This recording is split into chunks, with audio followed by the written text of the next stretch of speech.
Warning: the following video contains depictions of inherently dangerous activities. It is important to never attempt to recreate these tasks unless under the direct supervision of a mature individual, such as myself. My name is Bailey, and I shall be your host through this knife-throwing, motor learning epic adventure. Observe my master as he attempts to throw knives for the first time. Let us examine the specifics of this atrocious attempt. Based upon the TIE concept, the knife throwing skills practiced this week are discrete, stable, manipulation, and closed. They are discrete because there is a start and end to each attempt of throwing the knife. They are stable because although this back heel looks like it wants to rise from the ground, his base of support stays relatively fixed with each throw. It is a manipulation task because it involves a great deal of upper extremity use. And lastly, it is closed because there is little variability to the environment in which he is practicing. Note the frustration in my master's eyes. It is quite clear at this point that he is utter rubbish at this skill, and this is going to require prodigious amounts of practice if he wishes to achieve autonomy. In attempts to improve his skills, my master began learning using the modeling method and watching various experts on YouTube. Once the steps involved in knife throwing were committed to explicit memory,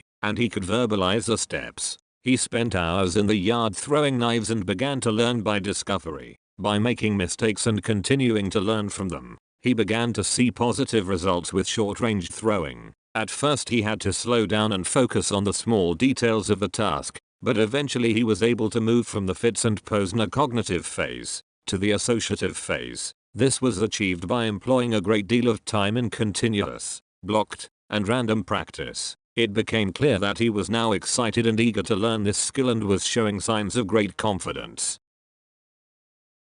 After analyzing various videos of practice sessions, it was clear that shifting from a static base of support to a mobile base of support could possibly prove to show better results. By allowing his hind foot to rise from the ground and shift his center of mass forward, he was able to create greater force with each throw, while allowing him to focus more on fine motor details. This change in dynamic initially set him back, but he quickly was able to compensate and correct for the errors being made. As with before, practice was key to his success. After seeing considerable results, he recognized that it was time to increase the taxonomy of the task.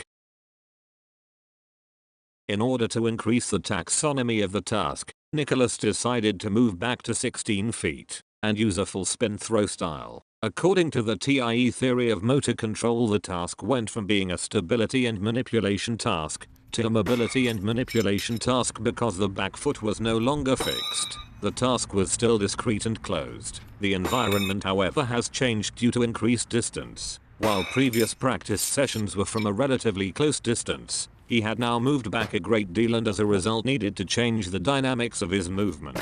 Because of this, the task is now considered regulatory. Early efforts proved frustrating and unsuccessful, but eventually with dedicated practice he was able to reach the associative phase of motor learning at a much faster rate than before. It is clear that structural reorganization of neurons and synaptic changes have occurred. The rapid improvements can possibly be attributed to a strong memory trace, perceptual trace, movement schema, and motor program, which all allowed for rapid correction of errors based off of previous experience.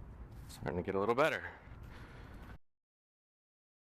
This experiment in neuroplasticity has provided my master with a great deal of clinical insight. It highlighted the need for appropriate feedback, the importance of possessing not only implicit, but explicit long-term memory, the importance of increasing taxonomy when safe and appropriate, the need for adequate patient education, and above all, the need for repetition. Motor learning is a long and arduous process, but under the instruction of the skilled future therapists from Nova Southeastern University, future generations of patients will see amazing results. Until next time, I am your host, Bailey. I wish you all a jolly good day.